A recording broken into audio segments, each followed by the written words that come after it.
জনপ্রিয় satellite channel আরটিভিতে আসছে নতুন 3টি ধারাবাহিক নাটক।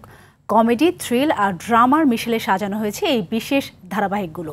বিনোদন প্রেমীদের জন্য নির্মিত নাটকগুলো সম্পর্কে জানাচ্ছেন মিরজান ইভান।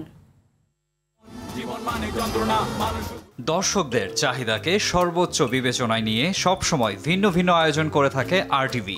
সেই ধারাবাহিকতায় এবার আরটিভির পর্দায় আসছে 3টি ভিন্ন স্বাদের ধারাবাহিক নাটক। এটা দুঃস্বপ্নের রূপান্তর। আমি একদিন গার্মেন্টসের মালিক হবো দেখে। 28 জুলাই রাত 9:20 প্রচারিত হবে কমেডি ভরপুর ধারাবাহিক নাটক নামে চালাক কামে বোকা।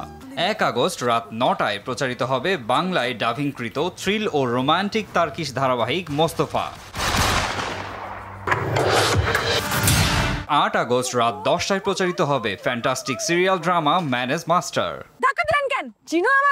ধামাকাদার এই সিরিয়ালগুলো একদিকে যেমন দর্শকদের নিয়ে যাবে বাস্তবতার গভীরে, ঠিক তেমনই আবার স্বপ্নের রাজ্যে হারিয়ে যেতে সাহায্য করবে। নতুন এই 3 নাটকে রয়েছে জীবনের বিচিত্র গল্প, সম্পর্কের টানাপোড়েন, সমাজের প্রতিচ্ছবি আর আবেগের মাধুর্য। যতক্ষণ কেউ শ্বাস নিচ্ছে ততক্ষণই সুযোগের সদ্ব্যবহার করা। মিরজান ইভান, আরটিভি।